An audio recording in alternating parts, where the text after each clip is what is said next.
Hi friends, నేను Manasa. Welcome to Manasa's kitchen. ఈరోజు మన కిచెన్లో చేపల పులుసు చూపించబోతున్నా. దీనికోసం ముందుగా చింతపండు తీసుకొని కడిగి తగినన్ని వాటర్ వేసి పెట్టుకోవాలి.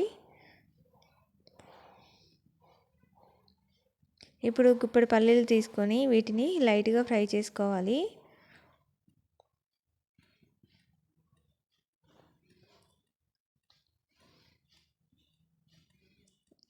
ఫ్రై అయిపోయింది కదా. అదేవిధంగా పావు టీ స్పూన్ మెంతులు, అర టీ స్పూన్ జీలకర్ర వేసుకొని వీటిని కూడా లైట్గా ఫ్రై చేసుకోవాలి. ఇప్పుడు ఒక పెద్ద సైజు ఆనియన్ తీసుకొని ఇట్లా కాల్చి పెట్టుకోవాలి.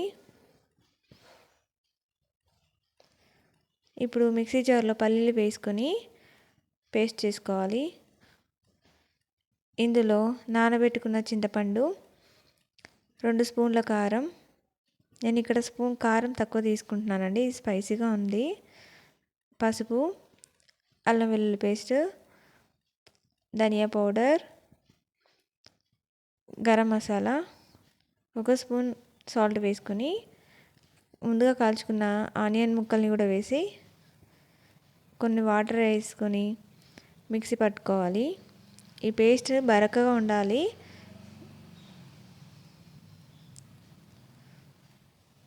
ఇప్పుడు కడాయి పెట్టుకొని ఆయిల్ కొంచెం ఎక్కువనే పడుతుంది. ఆవాలు, జీలకర్ర,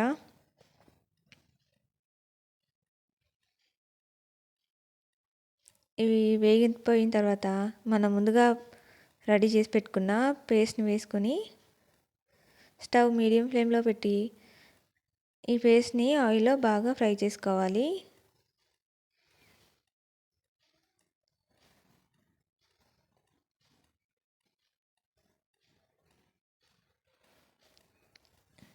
చూడండి, ఇది ఫ్రై అయిపోయింది కదా. ఇప్పుడు ఇందులో 1 గ్లాస్ వాటర్ వేసుకుంటున్నా. కలుపుకొని దీన్ని కూడా కొద్దిసేపు మరిగించుకోవాలి.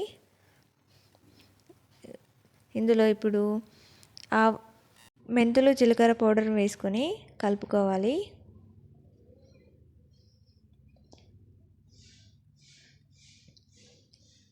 ఇప్పుడు ముందుగా కడిగి పెట్టుకున్న చేపల్ని వేసుకొని స్టవ్ హై టు మీడియం ఫ్లేమ్లో పెట్టుకొని ఒక 5 నిమిషాలు ఉడికించుకోవాలి.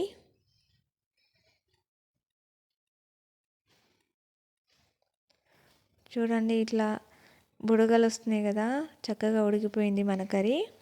ఇప్పుడు స్టవ్ ఆఫ్ చేసుకొని